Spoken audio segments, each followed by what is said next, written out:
kinumpirma ni Kris Aquino na bukas siya sa posibilidad na magsimula ng bagong relasyon sa isang non-showbiz guy. Ang paghahayag na ito ay nangyari sa kanyang panayam kay OG Diaz para sa kanyang vlog sa YouTube, na inilathala noong Sabado ika-29 ng Hunyo taong 2024. Hindi binanggit ang eksaktong petsa ng paggawa ng pelikula sa vlog, ngunit binisita ni OJ kamakailan si Kris sa kanyang tirahan sa Orange County, California.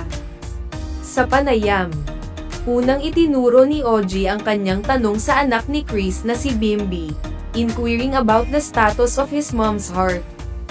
Bimby answered, "Now, mom's heart is peaceful lang.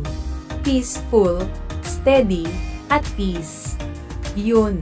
Kinumpirma pa ni Bimby na wala na ang kanyang mommy at Batangas Vice Governor Mark Leviste.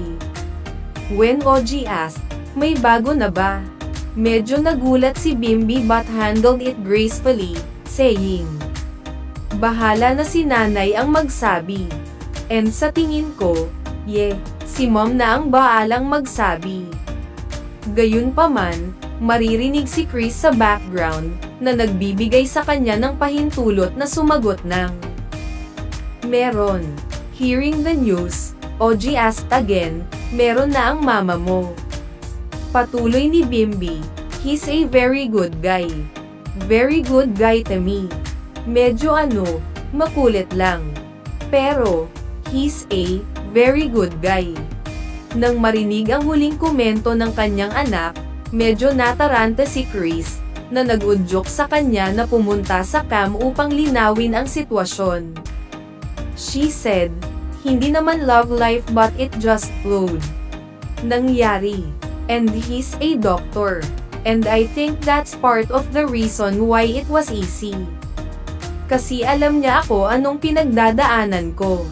And he's part of the reason why I'm confident na pwede akong umuwi. Kasi alam ko may tutulong sa akin sa pag-aalaga."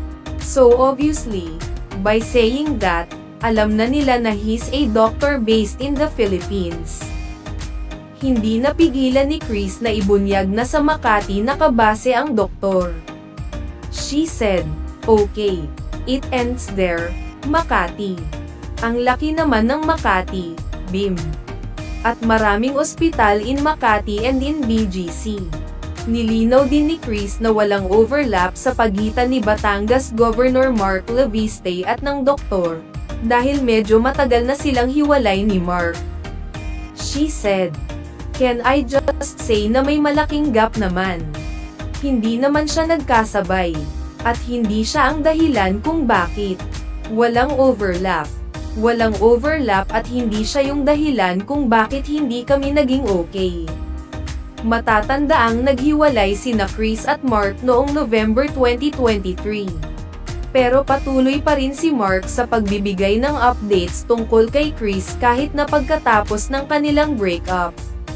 Sharing more on why she feels comfortable with the doctor, Kris said, "The reason siguro that I felt comfortable about him is because I feel na aalagaan niya ako.